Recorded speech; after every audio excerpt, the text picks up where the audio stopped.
welcome back, guys. We are at the first annual World Championship for Runewars Miniatures Game. I'm Brooke Robison. And I'm Jim Cartwright. And this is the final match for Runewars for the World Championship. We have two, it's narrowed down to just two players, both playing the Latari Elves. All other factions have been eliminated. Eliminated. They're done. They're out. So now it's a blood match. If this is the first time you're tuning in, we have the winner from both of our top four matches. First up, we've got Andrew Miller, who, if you were watching the stream earlier, was able to pull out a victory over his Y-Car player and advance. And on the other side of the table, who you've not seen yet, is Ben Fox. Now, Ben Fox actually crafted his army entirely by theory. He's come all the way from Ireland, and the Latari Elf army expansion is not yet available over there, so this is his first time playing it. As you can see, his figures are not even painted yet. He just picked them up on Tuesday. Yeah, he just bought them a couple days ago. Theory crafted the entire thing online, showed up here to compete as a Latari player. That is impressive.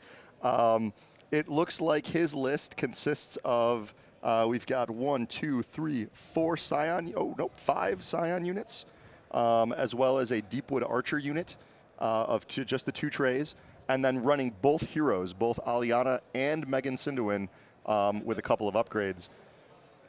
So it looks like the Scions actually all have vicious roots. And actually, we did get some information from Ben earlier. He wants to let everyone know that his faction, or his list name, is the Nation of Immobilization. So I feel like there's like a hashtag that could be like.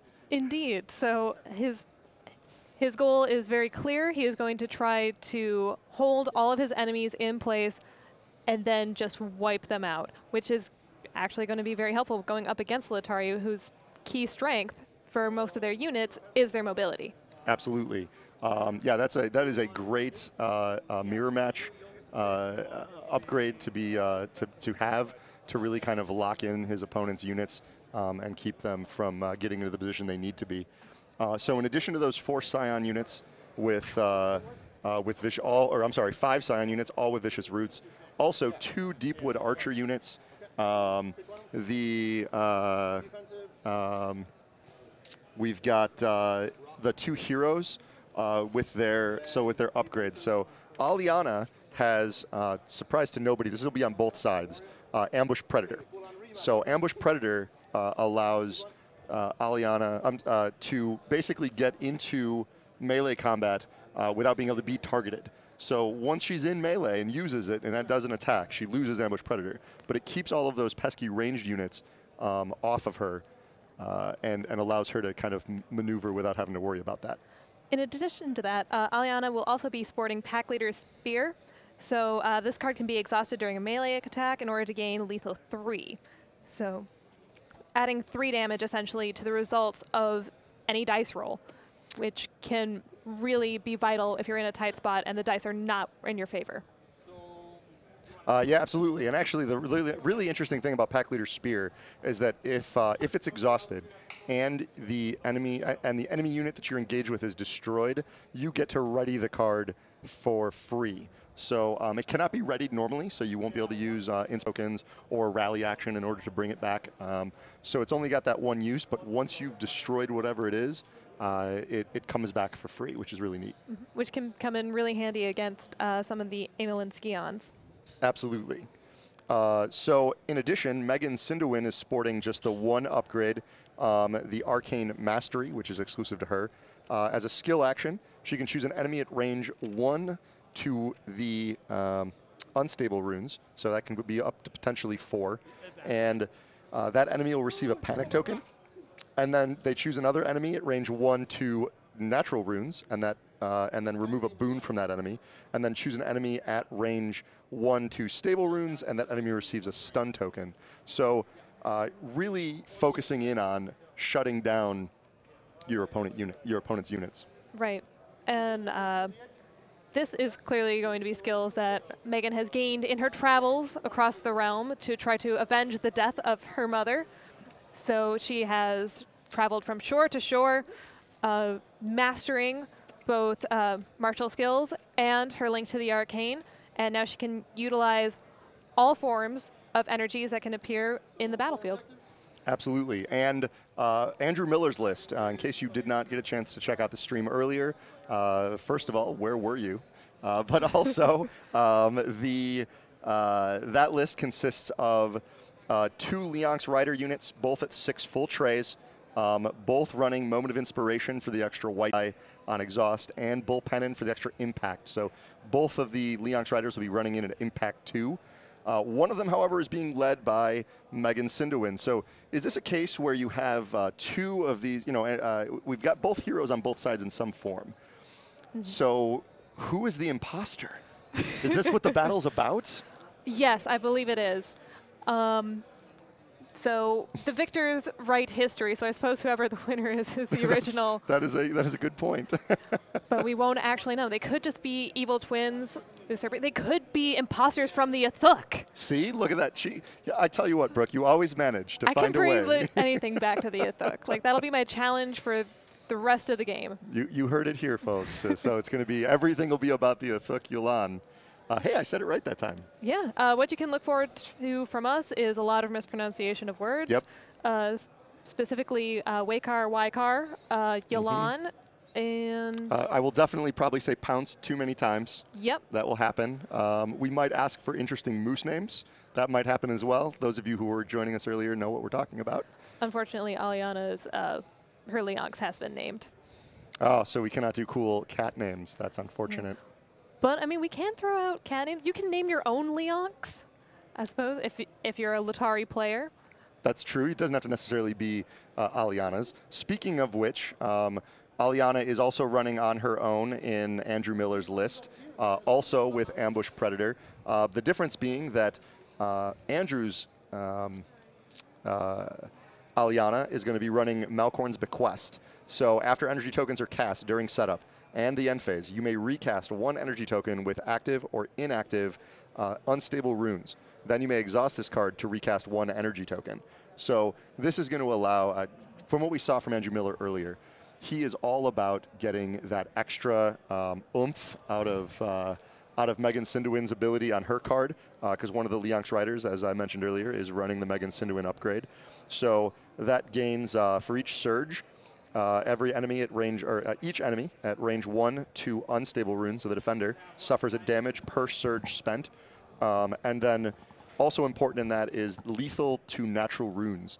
So you're probably going to see him tossing any of the the unstable runes to try to switch them over to the natural runes. Hopefully Andrew will have a little bit more luck with his rune casting than in the last game. That's true, yeah. It seemed like every time he went to go recast using the ability, it just ended up going right back to the same side. Also on Andrew's list, we've got the Deepwood Archers, both with the Dispatch Runner, the Rallying Starling, Simultaneous Orders, and the Wind Rune. We watched him to pretty great effect in the last game, be able to use the Archer unit to kind of follow in Megan and her Leonx Rider group and kind of push forward and always get that second attack in. Going to be very powerful.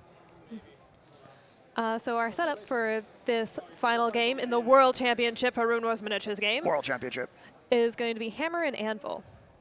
Yes. So on the one side, we have an only 3 range deep deployment zone, but across the entire 6 feet of the board. And then we have a 5, basically a range ruler's length deep section, which we see here set up in the setup from Ben Fox, where it's a range ruler 5 on either side, but it's 5 deep. So it gets them further into the board. And our objective for this final game is going to be supply rate. So during setup, each player takes 4 objective tokens. Then, starting with the player who did not choose the card, the players take turns placing the tokens at range 1 to 2 of their opponent's deployment area, but beyond range 1 of terrain, other objective tokens or the edge of the play area. And yep, and you can see those objective tokens have been set up already. You've got the 4 kind of forming a line there right in front of the, we're going to call southeast side of the board. For those who didn't join us, we've got the, we're going to call based on cardinal direction. So that unit that's being placed right now by Andrew Miller is in the northeast corner. We've got Ben Fox is on the west. So. Oh, we might have some commentator dispute. I'm going to be going with like upper right, Okay. lower left. All right, that's fair. That's fair. That's yeah, that makes sense. Sorry, I'm not quite as refined. No, you're more refined. You're just like, yeah, it's right there. It's cool. It's the top right. Hey, he's moving that unit. That's me. See, So anyway, during play for the supply raid, when a unit overlaps an objective token, you place that token on your unit card. When a unit is destroyed, place any objective tokens from that card on the play area in the center of where the unit's last tray was positioned. So basically, you kill it. It drops the token in wherever the center of that last tray was, to be picked up again. And most importantly, is that at the end of the game, every objective token on a unit card is worth 20 points. So we have 160 points worth of objective tokens on the board to start. So positioning is interesting here. The Scions, they've got the they're the ones holding the rocks there. They've got all 4 of them have, or all 5 of them, I'm sorry, have vicious roots. 3 of them have vicious roots. Oh, I'm sorry. 3 of them have the vicious roots upgrade, and then 2 of them are not. So the ones with the rocks are the ones if you can see the models that are holding the rocks, those are the ones with vicious roots. So in like the lower left quadrant. So we've got is it Scion or Scion? Scion. Ah, dang it. Okay, we've got this now going. Yeah. So this will be the new word of the day. So yes, so the Scion that is kind of alone on the bottom half of the map on the left-hand side is holding a rock that is one with vicious roots. So that should make it easy to differentiate if you can see those models. Well, the roots cannot pick up a rock if they are not in fact vicious. That is true. That is very true. So this is an interesting deployment here. It almost looks as though Andrew Miller is ignoring the objective tokens. That is gutsy. He's placed all of his units except for Aliana.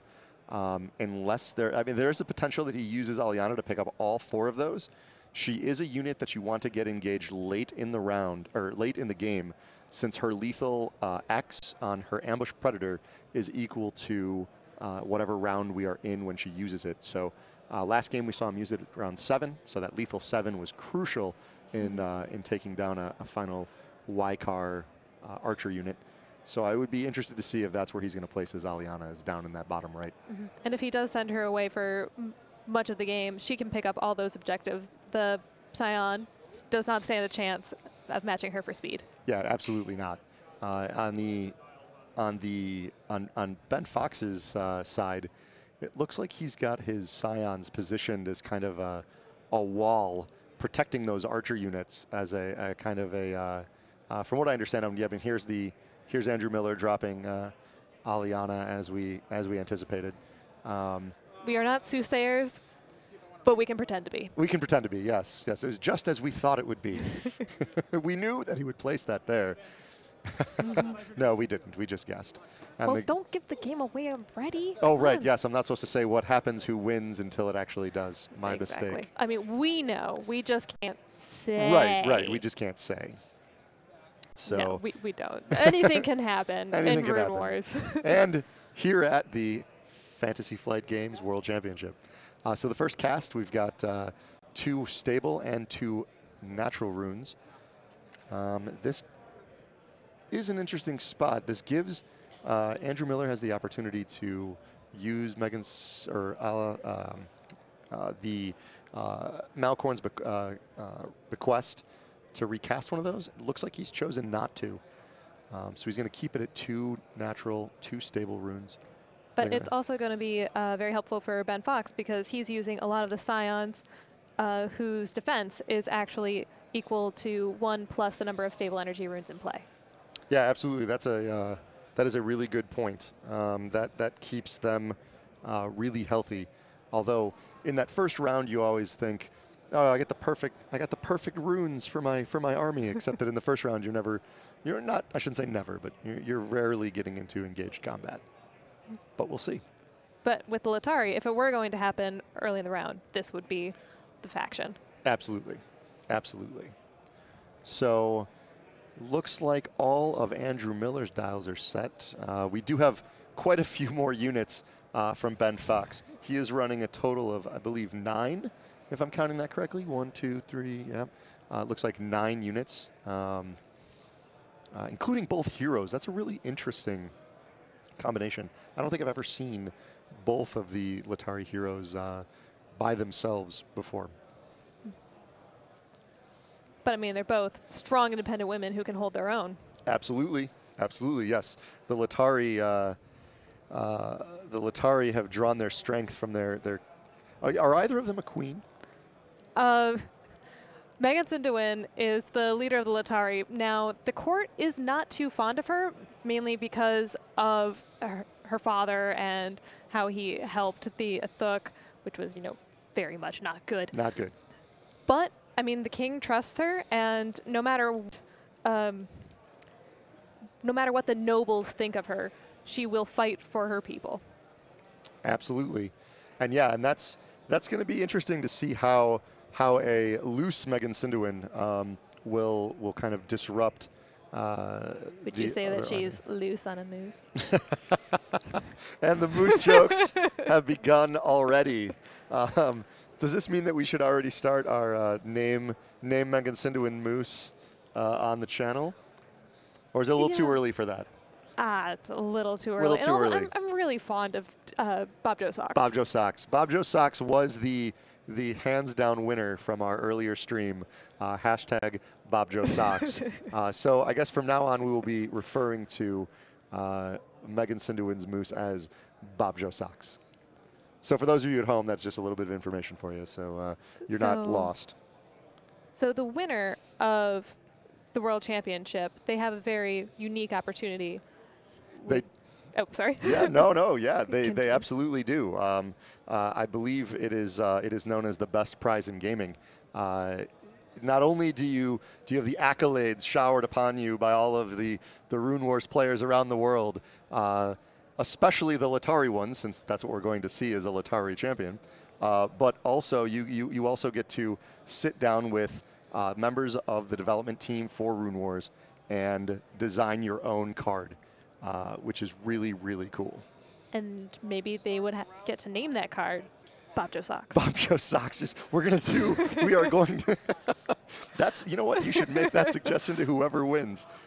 No, I mean, I like my job, so we could not do that. What about this? What if, so maybe you're right.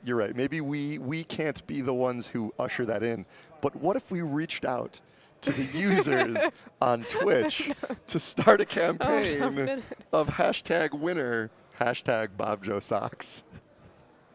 No, that's not going to work. No. All right, let's. So it looks like we're getting the last of the dials set up here, and we have the round should be starting here at any time. Also, if you didn't see, it looks like it's probably about 2 minutes away. But if you didn't see that fancy green range ruler sitting in front of Andrew Miller, that was the prize awarded to whoever had the best points after the Swiss rounds for each faction. So coming into this, does that mean that Ben Fox is an underdog? Yes. Yeah, that's kind of how I read it too. First, this is his first tournament playing with the Latari. I don't know what Andrew Miller's experience is prior to today, but he clearly came out ahead in terms of points across all Latari in the event. So I don't know. Do you think that would put some kind of intimidation factor, looking across the board, seeing this beautiful range ruler in emerald staring you down, knowing that at the end of Swiss, your opponent had more points? Well, it is a very intimidating range ruler, but if I were Ben Fox, I would be more concerned about the large groups of the Leonx riders. Sure, yes. We saw the amount of damage that can be done with those units earlier. They have a lot of damage potential, and they really dig. They really dig into the. They can really dig into the morality deck, morale deck, not morality. It also is to note that that Ben Fox does have one of the purple rulers given to the Ykar. So he is off from his normal faction here for this. Well, I mean, you don't make it to the final round of the World Championship for Runewars Miniatures Game just by chance. That's true. That is true. There's a lot of talent involved. And it sounds like Ben's got his own little soundtrack going on to each of the things. That's fun. Well, I mean, making unnecessary sound effects is a favorite pastime of many people. That is true. Sometimes your hosts included. Yeah, but I think it was just odd if we started doing it because they Yes. can't actually see us. So if we Yeah. were like, pow, with a seat, like I just Yeah, or pretended to like the punch finger things. guns doesn't work either. Well, I mean, it finger guns are does. cool whether you can see them or not. That's true. You just have to reference them. So it looks like we've got a, we're going to shift and +1 defense. So we talked a little bit about in the first game how we have this first round is really a feel out your opponent, see what kind of player they are. Are they going to be more aggressive? Are they going to be more defensive? That observation can really start to mold the rest of your game, right? So I'm curious to And see. he's doing the double shift with Aliana, picking up 2 objective tokens right off the bat. Yep, and I imagine that the next round will probably be similar to, well, we're going to see this clash here. Now, that's going to be interesting because that Scion, if it manages to engage Megan Sinduin there, or I'm sorry, Aliana there, with the Ambush Predator, Ben is actually pulling that off early. So it's actually going to be very critical, I think, for that Aliana to avoid getting into melee with that Scion. That would just waste the Ambush Predator. Exactly. So Andrew could definitely just maybe pick up 1 more objective token down there and then use Aliana's insane mobility to just go around the Scion. Yeah, just kind of a sidestep. Yeah, that would be great. In terms of keeping away from the the Scion and that gambit of pulling off the Ambush Predator early. And its vicious roots. And it does have vicious roots. Now, that's an interesting thing to mention. I don't think we talked about what vicious roots does. So when the Scion attacks, if the defender is at range 1 to 3, you can discard it, and they receive an immobilized token. And if you do, the defender discards all of their boons, and then they receive an immobilized token. So you're looking at a situation where the Scion is putting itself in place, but ensuring that whatever target they have is also not going anywhere. So looks here like we have some of the archer units. It's going to shift over after doing a rally. So a lot of positioning here in this first round. I mean, the first couple rounds really, as you kind of get a feel for the battlefield, for the pace of your opponent. No, I'm surprised that Ben is rallying so early. You would think that'd be something that Andrew would really want to do. Sure, sure. Although the archers, they have, they are also, they do not have any upgrades on them. So, although that is, you know, it's always good to have an inspiration token in your back pocket, right? True. Especially when it allows you to kind of dictate the pace and timing. You know, he used the green stance to be able to get that shift in and the rally. He might have been baiting in terms of how he paced out his initiatives to see how that would kind of play out.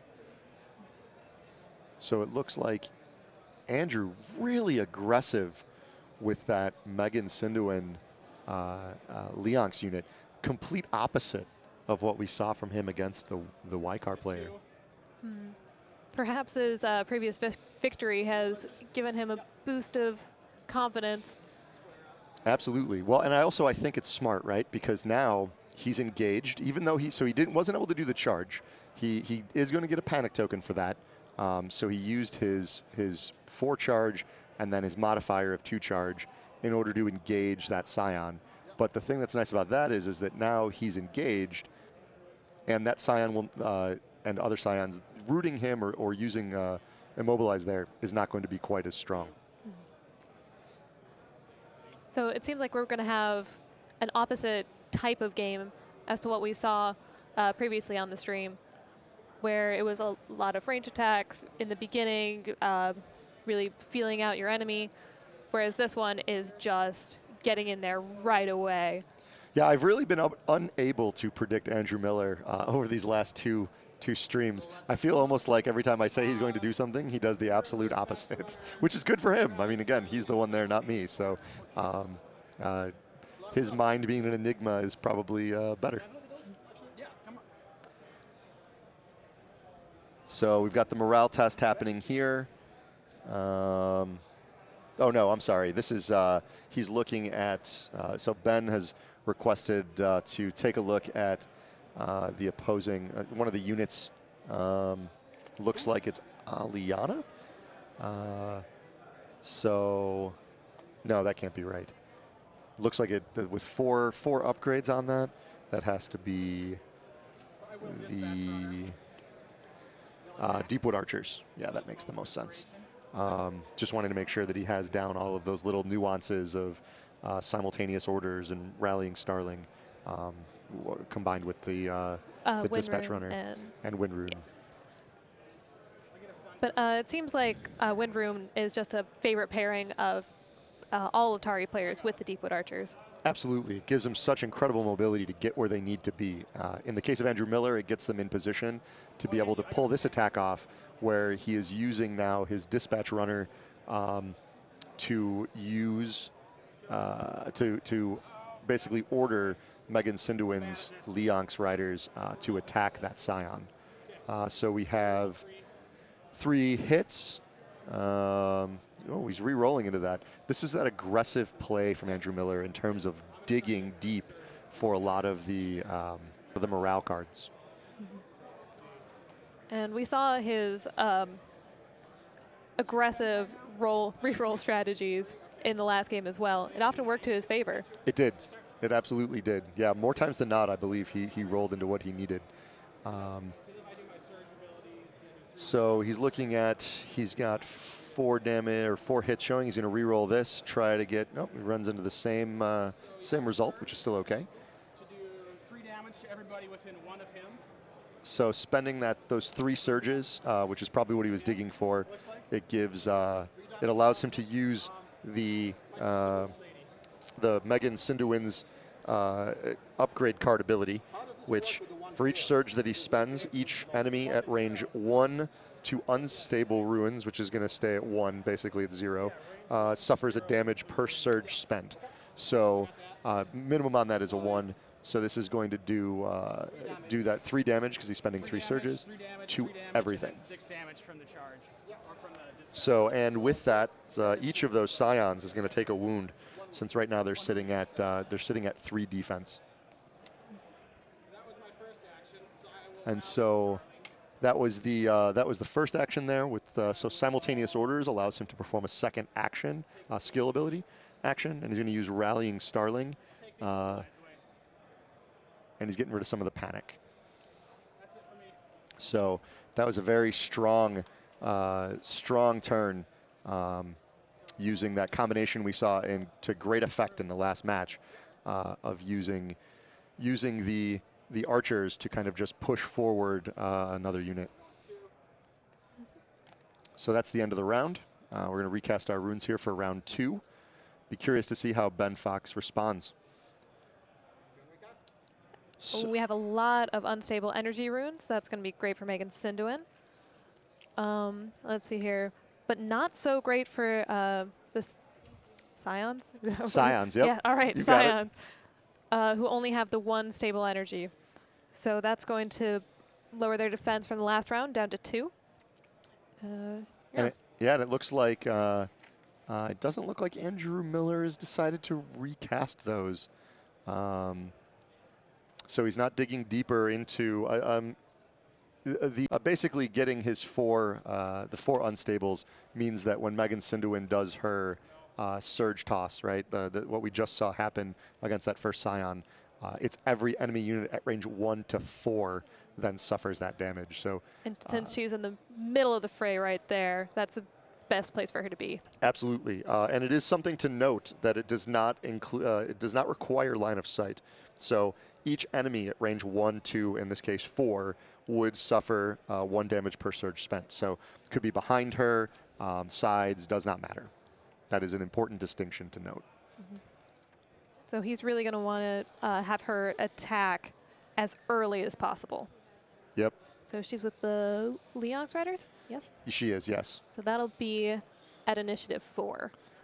Yep, and actually you could potentially, well, she's not engaged with anything right now, so she could use her charge at as early as initiative 3 with the +1 modifier on charge. I don't know if that will quite get her unit up to that Scion, so I think it's going to have to be the initiative 4, like you were mentioning, to use the 2 charge with the +1 charge modifier to bring, I think 3 should be close enough, but I guess we'll see. So what Ben would really want would be to attack as early as possible, which with the Scions, that's... Scions. Scions, dang it! This is so different. I'm on the other end now with all my Y-car mispronunciation. Right, but their melee action doesn't fall till initiative 5. So that's unfortunate. So they could almost, if Ben thinks that, although I don't know how confident I would be in this case, but if Ben thinks that his Scion could weather the charge, then he could use the initiative 5 to attack back. I don't know if that's a good strategy though. They are used at this point, so the key to look for is the Scions at 3 have their skill action. So at initiative 3, which is going to be before, and let's see, the initiative is to Andrew Miller. So Andrew will get first. If they both go at 3, Andrew will go first. But I don't think at 3 he will reach. On the Scion side, at 3 they get skill action, and he can use his roots. He can use the Vicious Roots ability. Oh, he doesn't. I'm sorry. That's not a skill action. That's going to be based off a ranged attack. So the Scions, yeah, they're ranged later. So nope, that's my mistake. That's not going to work. Skill action isn't going to do them any good. So yeah, I'll tell you what though, I am really interested in seeing how this. I know there's a lot of action going up in the top portion of the screen, and if you can see in the bottom, we have the objectives claimed with 3 to Andrew Miller and 1 to Ben Fox. Although Megan is the one seems to be picking up ones in that top half of the board. But I'm really interested to see how this matchup in the bottom of the screen takes place, right? Because we have Aliana with her Ambush Predator, and that if that Scion engages her, she's going to have to either make the decision to just attack, right, and use it, or retreat, because that would really be the only way to keep it on her. But it's such a good play by Ben Fox to put that Scion there to try to pull off, at least that's what I think is his reasoning, to try to pull off that Ambush Predator. Well, I don't think that Andrew Miller is going to go for that. Yeah, it'll be really interesting to see how it plays out. That is probably one of the, like, again, there's a lot of action in the top, but this bottom matchup is really interesting to me. So, but as we have said before, we are not soothsayers. Yeah, not soothsayers. Anything can happen in Runewars Miniatures Game.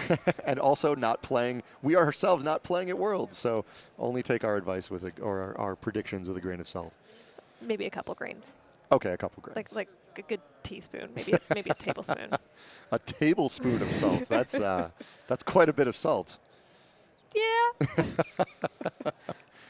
So we have the other Leonx riders now running into a second Scion. Now, based on that pose, I do not believe that is a Scion with a rock. So that is not a Scion with Vicious Roots. So it's literally just there to be the wall. Now, I will say that as aggressive as Andrew Miller has been, that has given Ben Fox a pretty good idea that his archers are probably okay to start firing. I would be concerned, though, with that top left archer unit to be really exposed to Megan Sinduin up north. So here comes the attack roll. Ooh, A wow. lot of hits. That is a lot of hits. So we've got there, well, I didn't see all of them, but it's a, you know what, it was enough to where he just decimated that Scion, who was only getting the benefit of the one stable rune. So instead of having a 3 defense like last round, the Scion only had a 2 defense. And it looked like there were 5 or 6 hits there. Sure. I'm sorry. No, it's okay. Yeah, no, it was, I mean, it was quick. I still don't think I caught it exactly. So, so that is another Scion down. Very quick work. Andrew Miller is making very quick work of this Scion wall. Let's see what kind of response Ben Fox has with his archers. But here comes Megan Sinduin before that to charge in. Oh no, she's got all those unstable energy runes this round. She does. The question becomes, and I can't quite tell what those tokens are. Is there an immobilized token there? It does not look like it. I don't think I saw any of the Scions toss one of those over there. So this is going to smash into another Scion. Now this one looks like one with Vicious Roots. It also already has a wound on it from Megan Sinduin's attack last round. Mm-hmm.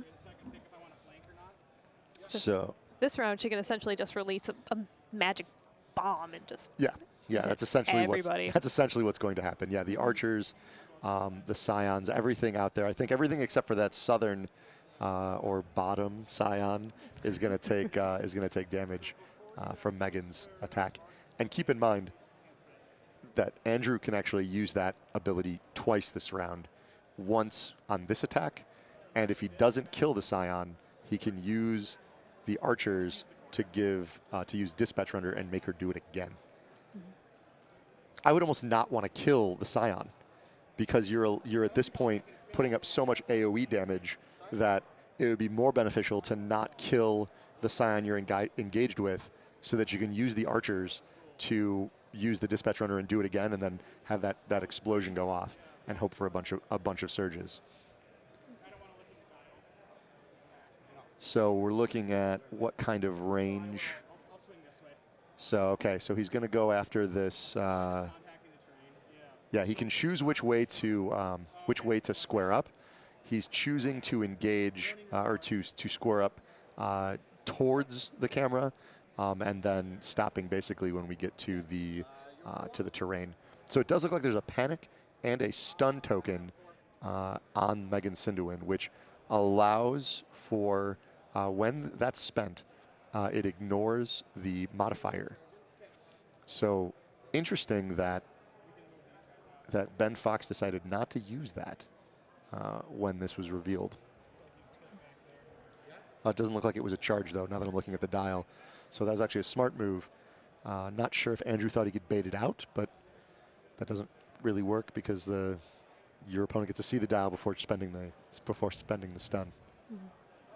But that's kind of the whole chess element of Rune Wars. You never know what your opponent is going to do, so you have to constantly learn.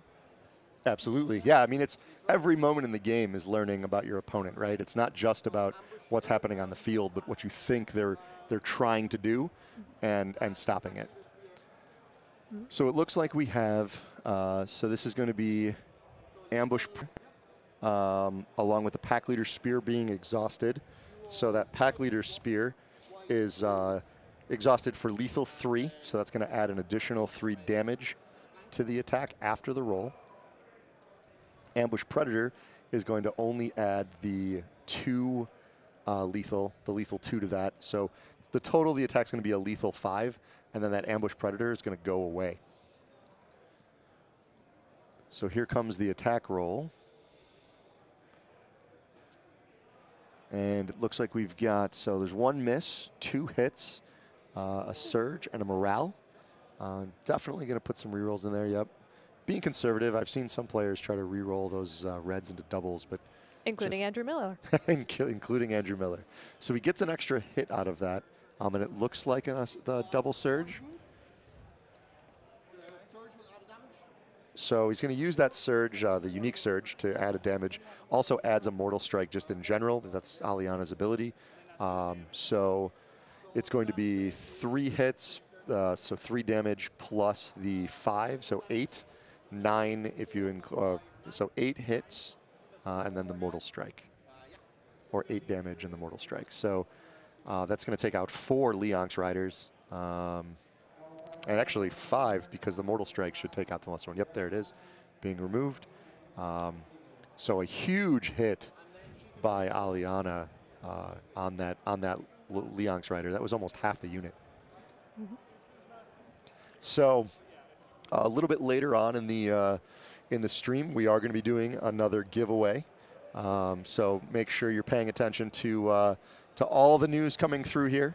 And if you have yet to, if this is your first time checking into Rune Wars, you're curious about what all this is about, don't forget you can always go to fantasyflightgames.com and check out all of the units that have released, as well as the upcoming faction, the Uthuk Yulan. I know you're excited. Yes, so for the giveaway that's coming up later, it will be for the Uthuk Yulan Army box, as well as the Infantry Command Unit upgrade. So the Uthuk Yulan would actually be really good for going up against the Latari, since they also move in a similar way. They're more focused on speed, and they're very much about getting in your enemy's face in the early rounds and doing a lot of damage then, because a lot of their special abilities, they do damage to their enemies, but also to themselves. Because you see, the Uthuk, they don't care about who's ruling the realm. They just want to spill blood. And this is your favorite faction? Is yes, that, yeah. 100%. Like Kethra, she is the mistress of the Blood Coven. She is the coolest thing that's ever happened. So when she was a child, she was a powerful sorceress, much like Megan Sinduin here of the Latari. Mm-hmm. But they sent her away to essentially witch school, right? Okay, like Harry Potter? Yes, but more violence. Okay. So, because she was so talented, she was a natural target for her rivals. So what did she decide to do? She killed every single last one of them, sacrificed them to the Infernal, and used their blood to summon up Haruk, her giant flesh ripper, which she now rides. And she is like the only Uthuk who can like ride a flesh ripper, because that's awesome. Like they will rip their handlers apart. That's fantastic. Well, and she named her flesh ripper. Did Megan Sinduin name her Moose? No. No, Bob Joe Sox now, though. Bob Joe Sox. So it looks like Megan Sinduin from Ben Fox's Latari army has decided to put a little bit of damage into both of the upcoming... Oh, no, wait. I'm sorry. I was regaling you with tales of the Uthuk, and now, I mean, the Battle of Latari is before us. We have to return to the Aim Forest. Yes, and it was Megan Sinduin using her ranged attack on that on Megan Sinduin's own unit. Oh my God, the Battle of the Evil Twins. This is the Battle of the Evil Twins. This is going to get confusing real quick, folks. We'll try to keep it so that it's somewhat. So Ben Fox's Megan Sinduin used a ranged attack on the Leonx Riders of Andrew Miller that has the Megan Sinduin upgrade. So, okay, so here's this matchup I was really interested in. So as predicted, as you thought was going to happen, the Scion moves forward and takes that objective. Now, we're getting a little bit later in the round. So looking at Aliana's dial, looks like she's got shift coming up. She has her long march, but my guess would be the shift 2 going forward to grab that objective token, and then modifying that with another shift natural runes, which is going to do another 2, and shift to the left to just avoid that Scion. I'm going to predict an Initiative 7 March 4, but modified with a charge. With the charge. So you think that Andrew's going to spend the ambush predator on that scion? Yes. I think go big or go home. All right, go big or go home. Yeah, I mean, Aliana, she has Megan up handling the rest of like the major cluster army up there. So this is really her objective for the battle. Sure. And speaking of Aliana, Ben Fox's Aliana has now performed a melee attack against that Megan Sinduin-led Leonx Rider group. Also threw there's another stun on there. Going to spend the two panic tokens, and let's take a look and see what cards were pulled for that. So they put him down pretty quick. It looks like there's another Bane. So it was it looks like there was a 2-in-1 spent, but it looks like they just added another Bane to that Leonx unit. This is another ranged attack. So now those archers getting involved. Oh, so double accuracy and a single. Yep, that's definitely going to be in a reroll.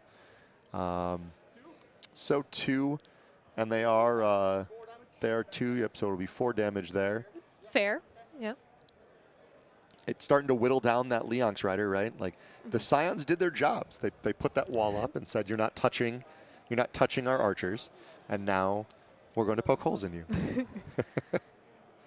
Exactly. And the Scions, while they may not be the fastest unit when compared to the rest of the Latari army, they are the fastest compared to the other trees of the Amelin Forest. Yes, that is true, and not to be forgotten. So when they grow older, they become forest guardians. And so those are the grand lumbering trees.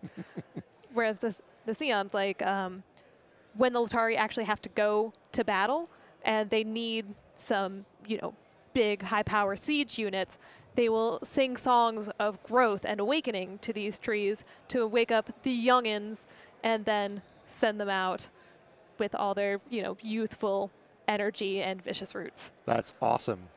See, listen, you tune in for a game and you get a story, folks. You cannot ask for better entertainment. I mean, exactly. We've got a battle of evil twins, like multiple sets of evil twins. You've got Bob Joe Sox twice. Right. I mean, will Bob Joe Sox survive? We don't know. That's really the tension here is Bob Joe Sox. So we've got our roll missing on the blue. Yeah, that always happens when I roll blues. Into a double accuracy, so it's just gonna be the 1 with the surge, and just gonna ping off 1 more of Megan Sinduin's Leonx Riders, and then it looks like the last unit of the round. Although did we see Aliana in the south make her move? So if I had to guess, then this is we have this move here. He's going to absolutely, I already see the skill modifier. So he's going to use that to, I would guess, yep, he's going to dispatch runner Megan Sinduin's Leonx Riders against the Aliana from Ben Fox. He uses Moment of Inspiration to add the white die, so now we're looking at 4 dice being rolled. So that's going to end up being 2 white, a red, and a blue, I believe. Nope, 2 blues. So we've got a blank.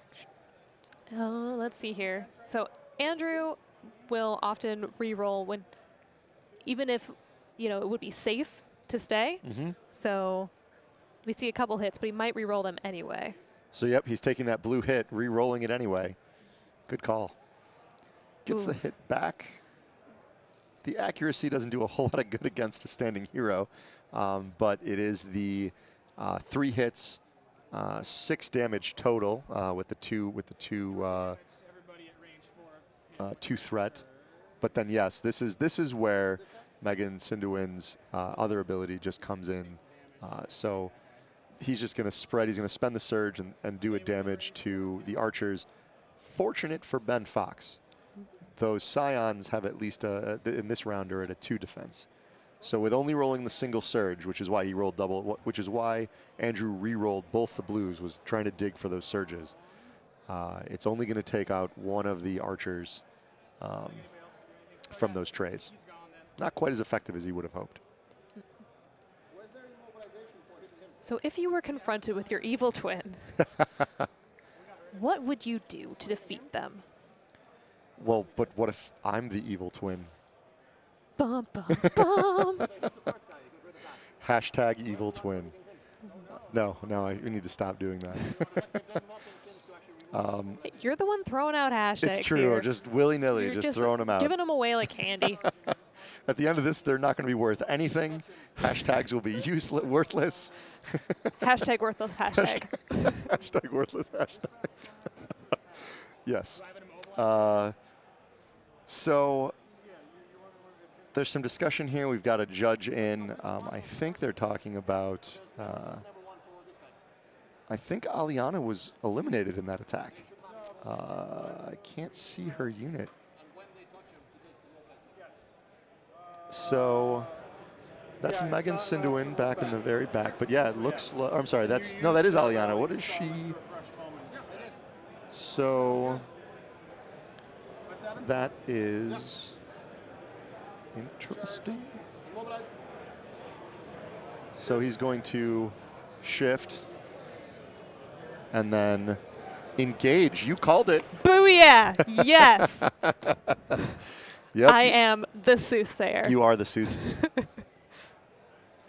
Oh, sorry, guys. I think I might have been a little loud in people's ears.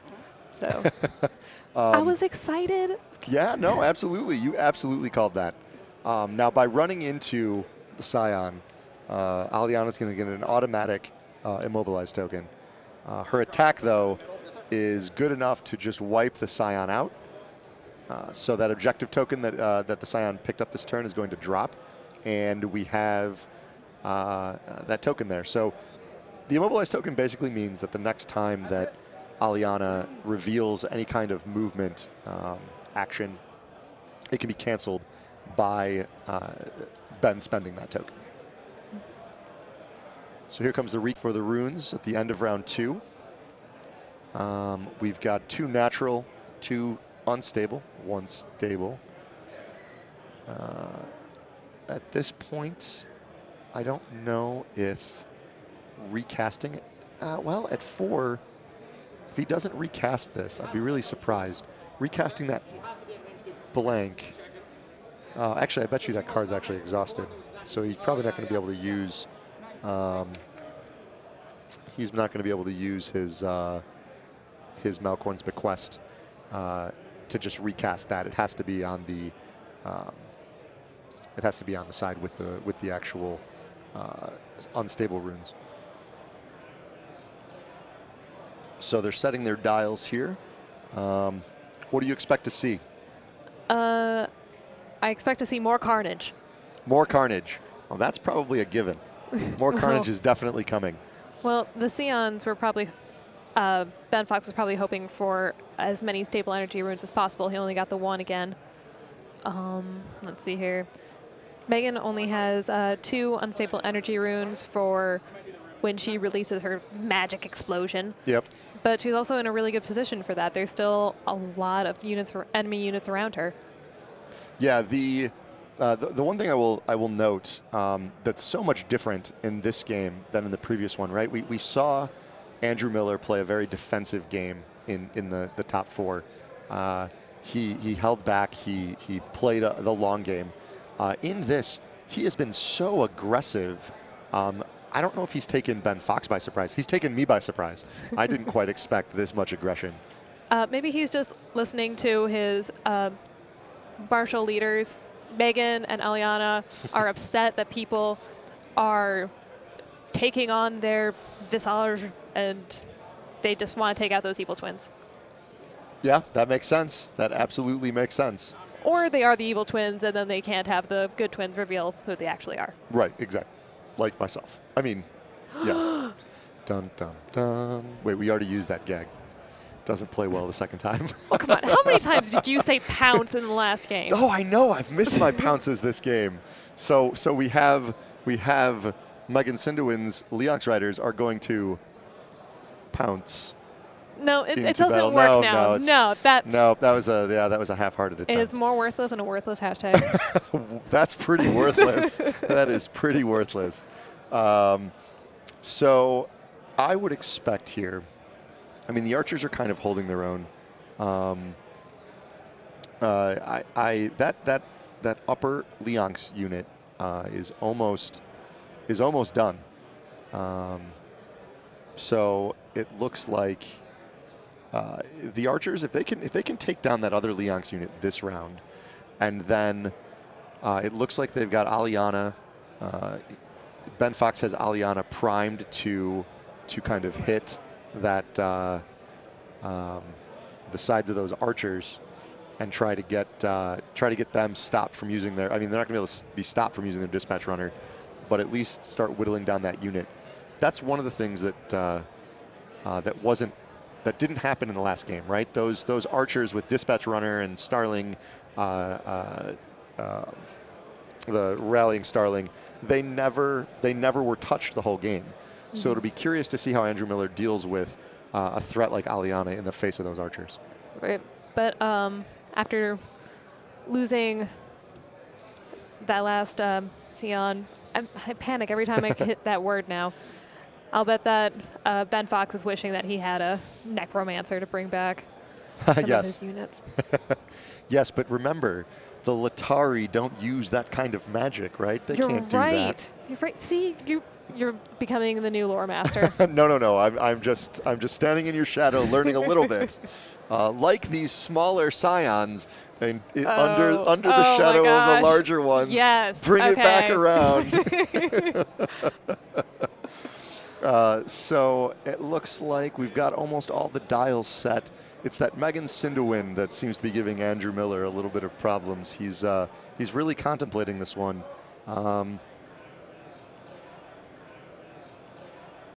So he's not engaged with anything, which means that he's probably looking to charge. But by doing so, the issue that he has is he has to. He could end up too far away from his archer unit with that with the dispatch runner, so he'll only get that one attack in. So I'll be curious if that's what he's debating. But he's made it. Oh, it's not even the right Leox Riders. Not even the right Leox Riders. it's the other group being decided on. So, we've got to change. He had the. He thought he had Aliana down. He realized probably that the immobilized token was coming. My guess would be that means he's going to look to rally it to get rid of it, and then probably shift to get out of the way. So there goes the rally at 2.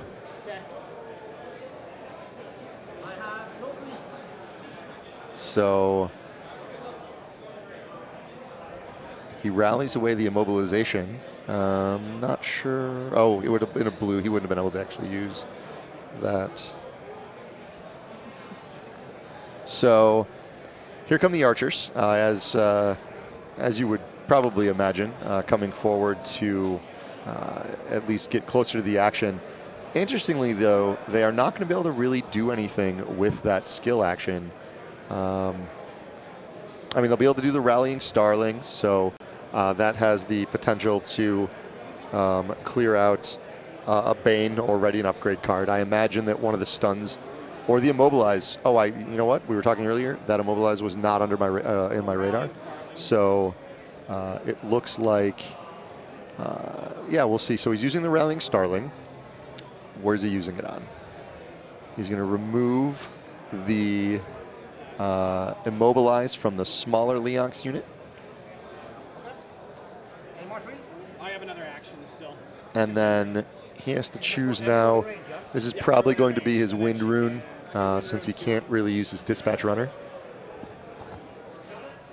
And he's going to make sure that everything there is in range, because yeah, dispatch runner is not going to do. It's not going to do a whole lot. So yeah, he's actually going to back it back up. An interesting move. So it keeps. He's probably hoping that perhaps maybe the Aliana from Ben Fox anticipated a forward movement there, So he's hoping maybe he'll try to undershoot him, maybe not get engaged. So we've got Megan here. Well, he probably feels pretty confident with having Megan right in the middle of the fray. So maybe he's just planning on seeing how much damage she can do. Let's see here. All right, boy. so Megan smashes into, yeah, sometimes those giant moose antlers can sometimes create a little bit of a problem. She just kind of gets in there and mauls them. But that charge is going to put Megan Sinduin on the flank. So what that does is she already has 4 dice, right? She has a white, 2 red, and a blue. Now Ben gets to choose either a red or blue to add on the flank. And it gets to add a 5th die. So this can be absolutely devastating. Let's see what the roll is. This could be the change he's been looking for. Absolutely. So it looks like 3 hits, a surge, and 2 morale. Now, Megan does not have any kind of precise. She does not have a 2nd rank, so there's no reroll available for her. She will, however, be able to use that surge to potentially ping somebody in the outer edge, but it's so 2 of the Leonx riders from Andrew Miller's Leonx group go down. And I believe this was our first confrontation, direct confrontation of the evil twins. That's true. Yes, that is a good observation. What if they're both evil twins? Oh, then where's the real Megan Sinduin? Where's the real Megan? This has that opportunity for where in Terranoth is Megan Sinduin. Where in Terranoth is Megan Sinduin? Right. See, yes, we cannot allow a game to go by without some kind of musical note. So exactly. Thank you for providing that, Brooke. Okay. I know that everyone loves my melodious voice. That's right. I miss my calling. That's not true. See, listen, you're here. You're providing your voice to the millions of viewers out there. I don't know how many there are, actually. We don't. Let's say millions. Let's say millions. So it looks like actually we've got over 200 viewers on the stream, which is amazing. So thank you for everyone who's tuning in and checking out the first ever Runewars Miniatures Game World Championship. So that Scion unit, or that little, those archers are just raining havoc down. So we have another hit surge. He will get the reroll. Not what he was looking for. Still keeps it. So it is going to drop 1 more unit out of Megan. So she now no longer is going to have rerolls if she ever gets her front edge in contact again. But boy, it was interesting how quickly this has now kind of shifted the momentum of the game, right? Right. Now would be the time for Andrew Miller to try and move those Deepwood archers back in there and offer some support to Megan Sinduin. Absolutely. So that charge. And then Aliana is still in the south, so she can come up and hopefully reach. Oh my gosh. So Andrew Miller's Aliana of Summersong can hopefully come up and offer some support to Andrew Miller's Megan Sinduin by taking on Ben Fox's Megan Sinduin. Yes, and if you're confused at folks home, at home, folks, so are we. No, that's not true. Just slightly. We are all-knowing and all-powerful. All-knowing and all-powerful. Yes. Well, that if you're is going to be all-knowing, you might as well be all-powerful. That's true. I mean, what would be the point otherwise, right? Exactly. So that was so here we see the fruition of that move to shift back by Andrew Miller with those archers. Aliana ends up not engaged like Ben Fox probably anticipated. So he gets that panic token and is now facing the wrong direction. So having to, I am curious to see now how this plays out up there. But a great move by Andrew Miller, taking those archers backwards. So for the start of the end of round 3, we've got our new runes. Too stable, 4 No unstable. natural energy runes that time. All right, so now it is time for our second giveaway. Oh man, second giveaway. So we are going to be giving away an Ithukulon Army Expansion Box and the Ithukulon Infantry Command Unit Upgrade to bolster your infernal forces. And so for the next 2 minutes, 2 minutes. we want you to comment #ForTheSwarm. You can comment as many times as you like. We would appreciate it if you did. However, each person can only be entered to win once. One time. And we will announce we will be announcing the winner a little later in the stream.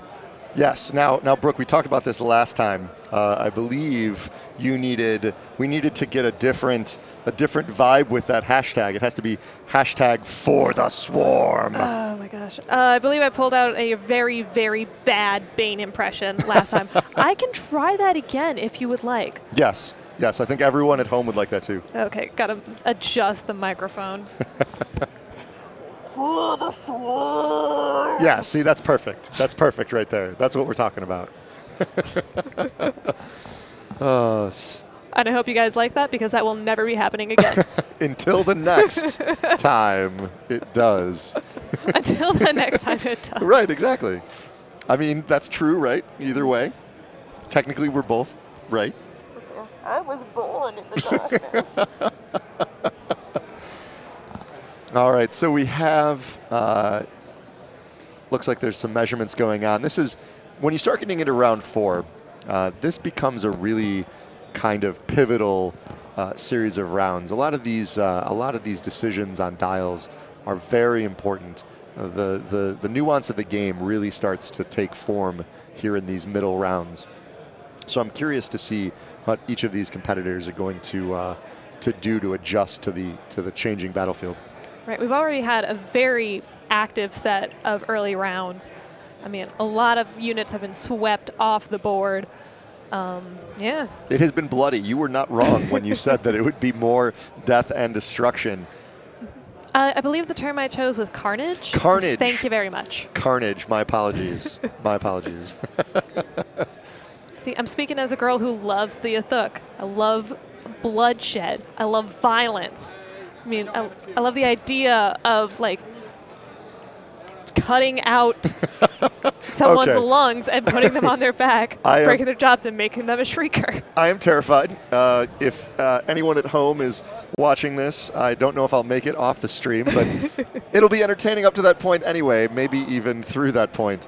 Oh, we have our For the Swarm winner. For the Swarm. So congratulations to the Wise Guy 14. Wise Guy 14, congratulations. You are going to be receiving all the things you need to build your infernal army full of flesh rippers and spine threshers and Uthuk berserkers and witches of the blood coven and grotesques and war sprinters and shriekers, and I think that's everything. And that's everything. Oh, and of course, it's led under the command of Ravos the Ever-Hungry, whose insatiable hunger and unkillable bloodlust leads the inspiration for the Ithuk's insane ferocity.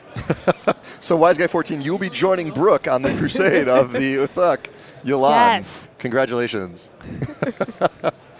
So we have the attack here. This looks like it is coming from Megan Sinduin. So this is the final potential showdown here.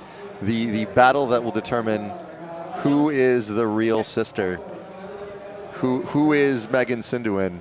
But not quite yet. So we've got a little bit of damage put into that. So this battle is going to continue on to other rounds. So we've got this is interesting. We've got the smaller Leonx rider gets off the attack first on the Scion. You know, it may be the smaller Leonx rider, but it could be the most ferocious. You never want to back a wild animal into a corner. Does it have the most heart? Yes. To pounce on its enemy. No more pouncing. Stop it. All right, I'll stop. So You say that, but I I do. don't believe you. that's probably a good idea. Your instincts serve you well. I am curious though. So the Megan Sinduin, I'm sorry, the Aliana in the bottom half of the map, she really is kind of out in the middle of nowhere. Well, So we've for got now, some- but she has an incredible amount of speed. So Aliana, she can head out at initiative 7 with a March 4 and a shift modifier with the number of natural energy runes in play, which this round is none, but she 0. can still go forward at 4. Yeah, no, absolutely. And that, I mean, I keep looking at the board thinking it is more like round 6, maybe round 7, but it really is only round 4. This bloodshed has all happened. I mean, these units, these armies are decimated already, and it is only round 4. I really am curious to see how much they have for the end game here. And also, you say that Aliana is off there in the middle of nowhere, but she may be halfway across the battlefield, but that doesn't mean much to the Latari. They are fast. That is true. That is true. They just need those natural runes to start rolling to really get her mobile across the field. Right. So we've got the 2 hits. That is going to finish off the. Yep, that will finish off that Scion. I think we only Was have, that the last one? I think it was. I think we are out of Scions now. So it is just the 2 Deepwood Archer units as well as the 2 hero units, which are not easily defeated. At least the heroes are not. Well, you think the heroes are not easily defeated, but they're going up against Heroes. themselves. Maybe That's they're true. just facing their inner demons, which is sometimes the greatest challenge of all. I really wanted to use hashtag there, but I just want you to No, know I didn't. no. But I didn't. See, I didn't. I wanted you to know that I wanted to. Okay. Hashtag inner demons. So the. That's it. No, I quit. Oh no, I've lost my partner. Yep, here come the rain of arrows from the Deepwood Archers. We're on initiative 5 now, so I expect that this attack will happen, and then that's going to be followed by the other Deepwood Archer unit attacking as well. So that 4 damage. She's a 2-3. So, yep, he'll be able to do 2 damage. I don't know, listening in at home if you can hear their dialogue between the 2 players. So he's going to do. He was going to do 2 damage into the Megan Sinduin, but decided instead to pull a couple of units from a couple of other figures from the tray. So that pretty much just leaves Megan Sinduin, who. Oh my God! It's a face-off for the ages. It is. However, the difference is that Andrew Miller's Megan Sinduin is going to be throwing is not going to be throwing as many dice or have as good of a health or defense rating. Well, actually, defense rating's the same, but she's down a health there. So, ooh, no hits on that. So we're going to roll in again. So that is going to be 2. That finishes off that last Leonx Rider up top. That's just eliminated. So it's a really interesting scenario here. Put them where they were. Yeah. Oh, we've got some dispute. Oh, the objective token has to drop. That's correct. So that is an objective token dropped by Andrew Miller's Leonx Riders. As the carnage continues. Absolutely, as the carnage continues. It looks like, so we have 2 Deepwood Archer units that are untouched, virtually untouched. They've each taken a single figure removed from the Megan Sinduin AoE ability. But for the most part, points-wise right now, they are full up in terms of what their original point costs were. We've got Aliana going here. This is going to be, I'm curious to see what this dial was. I'm so happy that the Sinduin v. Sinduin has happened. It's like you wanted to predict it at the beginning. You mentioned like, oh, it'd be great to see the 2 of them clash over the rights to the real Sinduin. Moose versus moose. And you got your wish. again, I would like to point out, it's so impressive to me. Ben Fox completely theory crafted this army. If you're just joining us, theory crafted this army in Ireland. The Latari have not released there yet. He flew here to Roseville, Minnesota, bought the Latari army stuff that he needed on Tuesday, and this is his first time competing. So kudos to Ben Fox for that. That's just incredible. Not a whole lot of runes appearing in that cast. No, that is a lot of blanks for a rune cast. So we've got well, 1 natural and 2 unstable.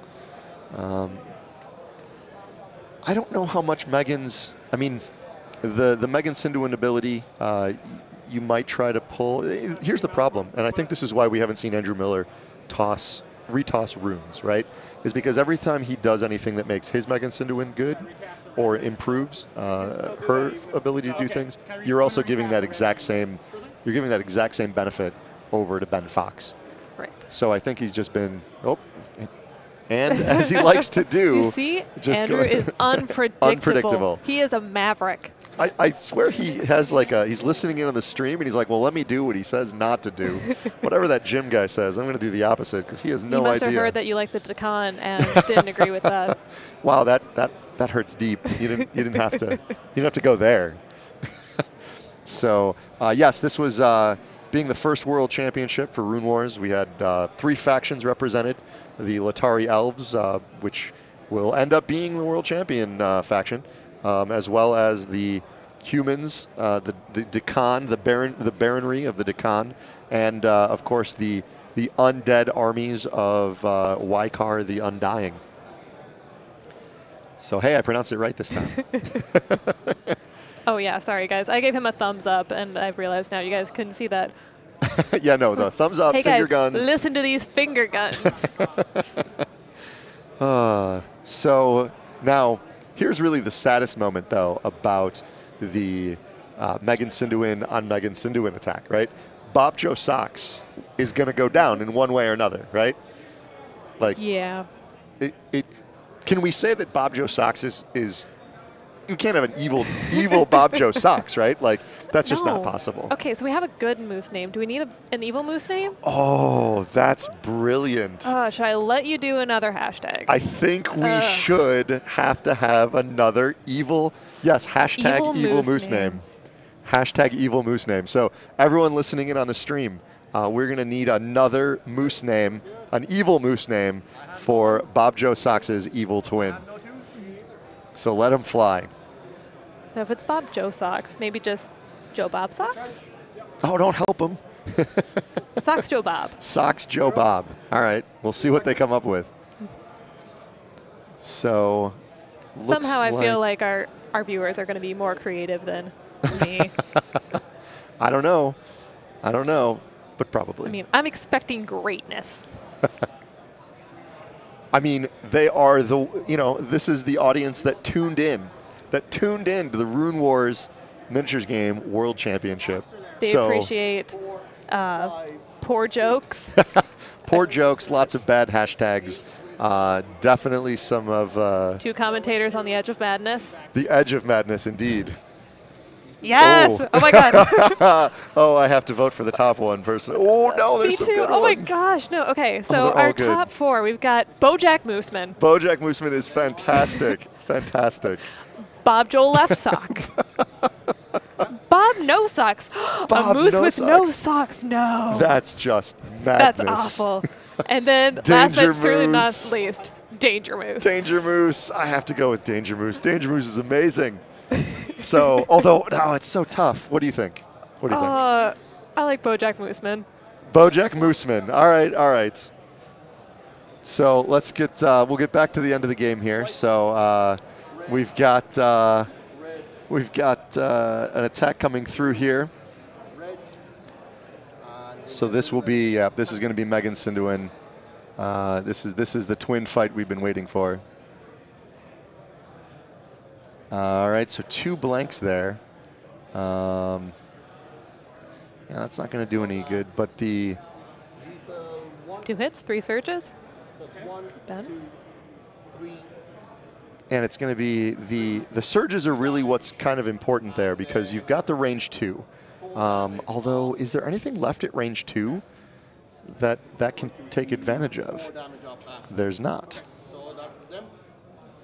So that should finish off, because there's already 1 damage on Megan Sinduin. So 2 more, with her defense being 2. The 4 damage coming. And then 4 with the surges. Yep. Why is it 4 with the surges? So you can hear a little bit of the player back and forth. Did they have And there goes Megan Sinduin. Yep, there goes the Megan Sinduin from Andrew Miller that was in the Leonx unit. So that is wiped. That leaves Andrew Miller in a really precarious position, right? He only has a half unit left of the archers. They don't really have anyone around to support. Those archers are probably going to both throw ranged attacks, which have no targets. So really it comes down to Andrew Miller having the 4 objectives are important, right? That's 80 points worth of objective tokens, but I don't think it's going to be enough unless he can start finding a way to eliminate some of these units. Mm-hmm. We might have another Evil Twins showdown of Aliana versus Aliana.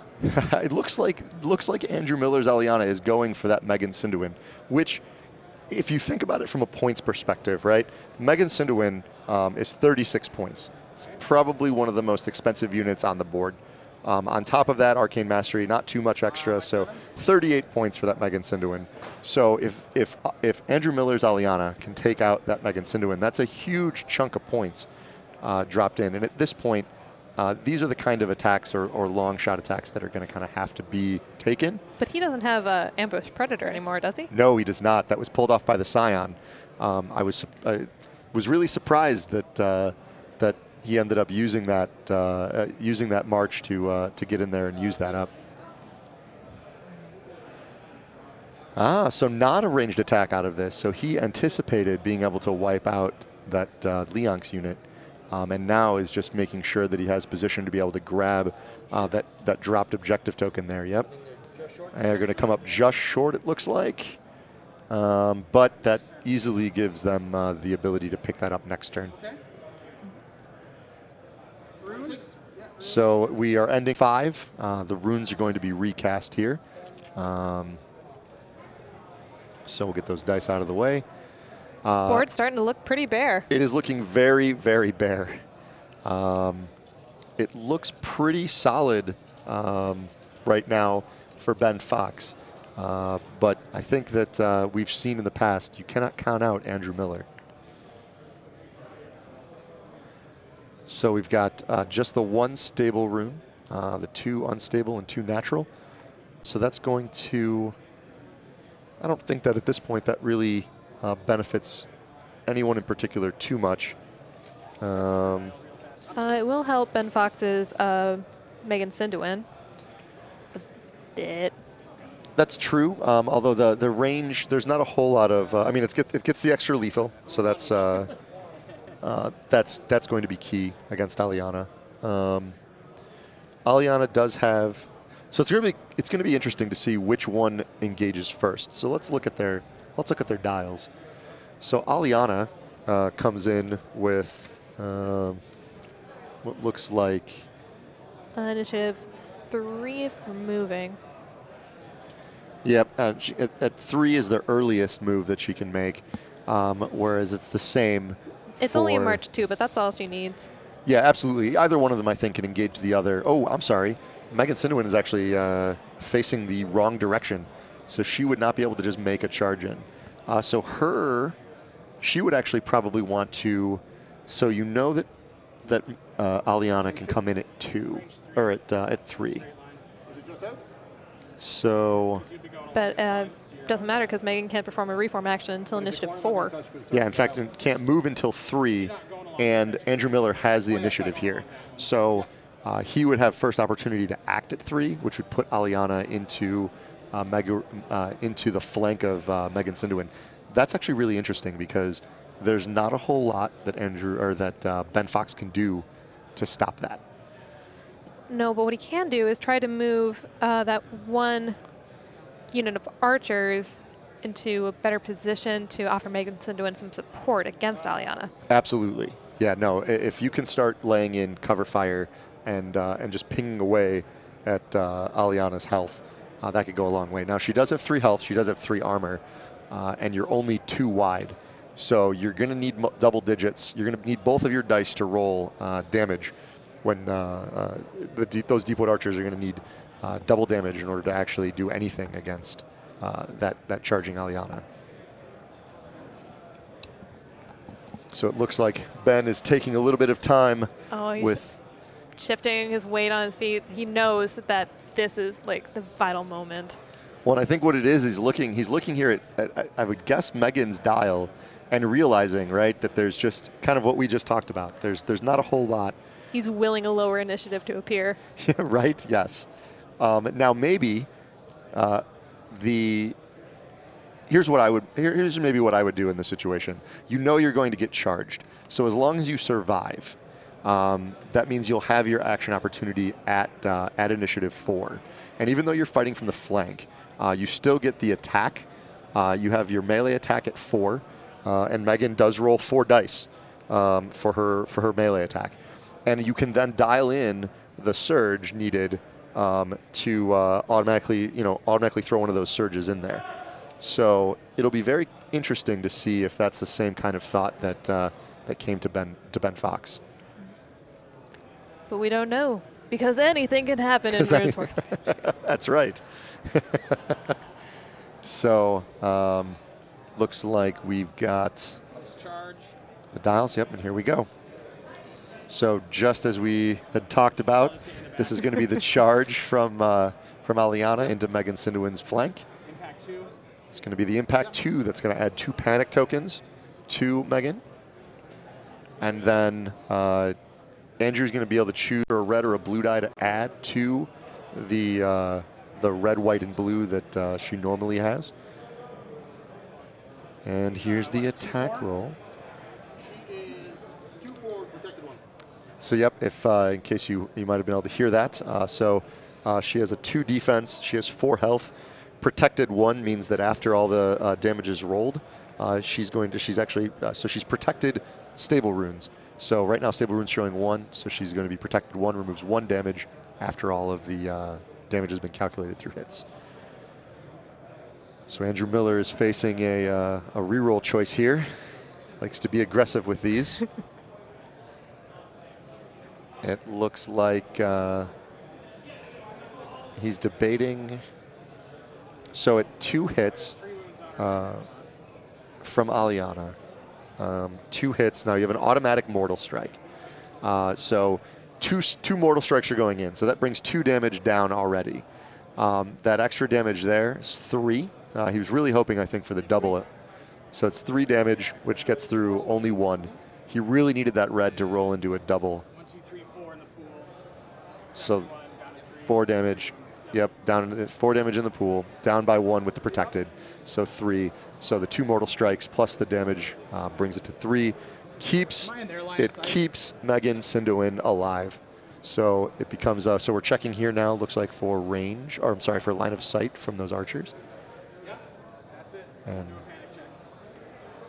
and then we are I have no 3s. doing not doing the panic check. We're 1 forward. So we're just shifting with the archers here. Wind rune. Did he actually shift the unit closer to Aliana? He did, and then shifting away, maybe hoping that a potential turn charge would end up. Yeah, it looks like that. That's a really good movement choice by Andrew Miller. That is very smart play. I was worried for a moment there. Like I know that Andrew Miller is bold, but this is borderline foolhardy. And he is bold, but not foolhardy. So this looks like it's going to be the response attack. So as I mentioned earlier, this is going to be the realizing he wasn't going to be able to escape. He was hoping to survive. So here is Megan Sinduin's response attack on Aliana. He did get the double hit. So 1, 2, 3, 4 hits. The surge will allow him to add Just the 2 wounds. So it looks like that keeps Aliana alive, but barely. So she is hanging on. Both those now. One. The difference, however, is that the Deepwood Archers. Oh, here comes the. This is the panic. Nope, no. He only had the 1, so nothing on the morale test. So that isn't going to be used. And then it looks like the Archers are probably going to. So he takes 1 panic, removes 1 boon she doesn't have, and 1 stun. There's the extra. Yep, there's all of the extra stuff that Megan throws back on there. And here comes the Archers' attack. So now this is crucial, because if Aliana goes down here, I don't think there's anything. I don't think there's anything that Andrew Miller can do. So the roll comes in. We've got our re-roll. So that is enough to take out Aliana. And that feels like the nail in the coffin for the game. A little bit. I mean, he's got a couple archers, very spirited back there. I mean, they really only have to worry about Aliana at the moment. Megan and the rival archers are still a good distance away. Absolutely, and those archers, so their unit cost is down to 17 points, and then we're looking at an additional. Oh, we're doing math again. This is probably a bad idea. So it's 36 points. That's how many points that Andrew Miller has left on the board right now.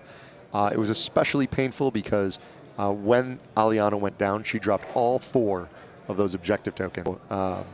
So that was 80 points that just was dropped. And Ben Fox kind of taking a look and seeing how probably anticipated a little bit of the movement from Andrew Miller's archers. So we're going into round 7. This is the end of round 6. We're going to get our runes cast. Ooh, so a lot of everything. Double stable, 4 unstable, and we still have the 1 natural rune. And it really comes down to, I think, whether or not, I mean, at this point, archer units that are standing back for Ben Fox, those are, I mean, that's 17 points apiece. So the 34 points from them, combined with the fact that you still have both of the other heroes up, and Ben Fox has 2 objectives claimed, I do not see an opportunity. Oh, and the early charge from Aliana is probably going to seal the deal here. So here comes the dice. We've got the charge in. No reroll. This is interesting. Oh, no, I'm sorry. There is the reroll. So Immortal Strike plus 3 damage, or 3 hits, and the surge for another hit, plus the automatic mortal wound. 1, 2, 3, and the surge for that. So that will finish the game, and that will make Ben Fox, Latari player from Ireland, the first Runewars World Champion. Congratulations! That was a bloodbath early, was it not? Yes. Both players decided to make aggressive, bold strokes in the first couple of rounds. Yeah, they having all of Andrew Miller in the previous game was very defensive, decided to come out very aggressively against the Scions, which is probably a good idea. Those Scions created that barrier, that wall in between the attacking units of Andrew Miller and the archers of Ben Fox. And so he had to make that decision quickly, right? That needed to happen. So he sent in Megan Sinduin right away so that she could do a lot of widespread damage and handle as many units as possible in the beginning. Yes, and initially that kind of surge, I think, took Ben Fox a little bit by surprise. So that was kind of a huge shift in momentum once those units started to drop. But we're going to be back in just a few minutes. We're going to have an interview with both Ben and Andrew. Please stay with us for that, as well as some info about a Game of Thrones tourney with Jeffrey Allen. Yes. Hi, I am here with the first ever world champion of Runewars Miniatures Game, Ben Fox. So, Mr. Fox, how are you feeling right now? Wrecked. I was shaking already heading into the final, because the semi-final was pretty intense. I was playing as Kyle, who is probably still the best player here. I'm sorry, I know you guys need to big me up a small bit, but I lost to him already in the Swiss yesterday, so had to be quite careful there. My list is probably stronger than what anyone else brought, so kind of that's what took me over the edge. And then from there, just be a little sneaky, get a little lucky, and I guess it works. So you actually, you built this army online, and you didn't get a chance to really play it before now. Is that correct? Yeah, see, there can be problems with distribution sometimes. So in the UK and Ireland, the models I was using today still aren't actually out in stores. So I tried to get them initially because I was trying to think what list would I actually enjoy playing in the World Championship. And I went through quite a lot of versions of it. So most of the list I was building there was actually modeled on the list that the German Armada champion has been running for the last while. So it's kind of trying to use the same kind of efficiencies and then seeing what we learned about the shortcomings in a lot of the units people are using right now. And yeah, so I called the FFG Center and said, lads, here's the story. I have the list. I like how it looks. Do you have the models? And they said, no problem, we're going to go check. So it was kind of a tight moment right there because they didn't sound particularly certain. They came back and said, okay, we have them, but only 18 of each. It's well, I'm going to use more Ents than anybody else ever will, but probably not 18. So they had them set aside for me. On Tuesday we arrive, and there's a tower of boxes out by the till with my name on it. So we were building them here Tuesday night, and here we are. Well, it certainly worked out well for you.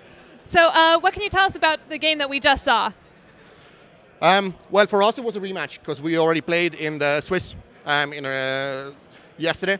So this one was, I'd say, quite a bit tighter than the one yesterday. So for this one, Andrew got a lot more aggressive.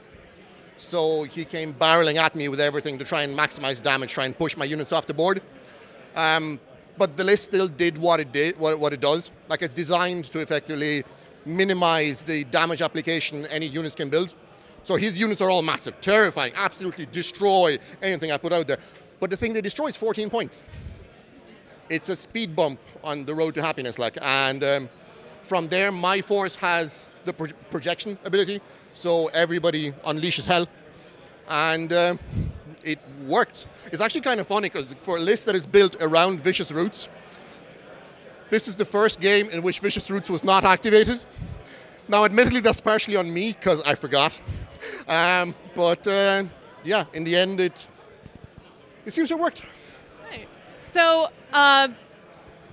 building an army based on just what you could see online, that is a bold move, especially for, the World Championship. So what made you decide that you wanted to do this, that really drew you to the Latari? Yeah, so for these ones, effectively, it was looking at what people are using. Because I play Game of Thrones the same way. I research to see what's actually out there right now. And for a lot of people, the thing that they were worried about was massive cavalry blocks, massive spear stars, massive, massive, massive. So I went for a less is more approach. So just swarms and swarms of men getting tossed in the way. So it was a bit of a gamble. Ultimately, I don't have enough experience in the game to have been able to accurately judge the list. So I'd say now people are going to take it apart on the forums and the face space. So we see what they have to say. But for me, it fit with what I believed would beat the list that are showing up online. And I played against them. Not all of them were actually quite what I was expecting. I think Kyle's list was actually pretty close an idea to my one, just on a slightly more sane and less extreme level. And that's where with the guys, because this is the third year for us coming to the World Championship with the same group from Ireland. And the guys were saying, okay, this list is either going to bend the game to the point of almost breaking, or it's going to be horrible. Because the funny thing about the list there is it's actually weak to possibly the least popular card in the game right now. And they were saying that, look, there is a non-insignificant chance that round one in Swiss, you're going to play an 8-year-old kid who shuffled cards out the box until Cursed Signet came down on his big units. And then your Vicious Roots will do nothing, and you will go home in shame. Luckily, that 8-year-old didn't make it. So whoever you are, appreciate it. And yeah, here we are. All right. Well, congratulations, sir. Thanks. Thanks. So, You good? thank you. Hi. Andrew Miller, we saw 2 games with you today. Yes. So you made it all the way to the finals. So how do you think today went? Today went pretty good. I came in second place, so today went pretty good. The last game was rough. We played Ben yesterday. It was a lot closer today. It was. We saw you pull out 2 very different strategies over the course of 2 games. Earlier you seemed to be playing much more defensively, hanging back, and this one you really went forward with the Leonx Riders. What made you change your strategy so much between the 2 games? So Dustin Ferran, I'm from the same town as him. We played a lot, so the defensive strategy seemed to work quite well against the archers to time your charge correctly. But against Ben, yesterday I tried a defensive thing, getting tokens, and they would just get stripped away. So I decided today that I would just get in as far as I could, as fast as I could, and start using the moose. Yeah, you did a lot of damage with Megan Sinduin early on. So is there anything that you would have changed or done differently today? Oh yeah, I would have used the banner upgrade that can remove Bane tokens within overgrown terrain, for sure. Let's hear. So we just asked Ben as well. So what made you decide to use the Latari today? I liked the Linux Riders. I liked how fast they were, and I liked the side charge that they're capable of doing. And then the cavalry upgrades, like putting the moose in one of them, just with all the blue dice they have, so you can splash damage everywhere. It worked very well. Well, thank you for speaking with me. Congratulations on making it to the World Championship. It was very impressive to watch you fight. It was amazing. Thank you. All right, so we are here at the World Championship for Runewars Miniatures Game. We just spoke with our winner, Ben Fox, and the runner-up, Andrew Miller, and now I'm going to pass us on over to Jeffrey Allen.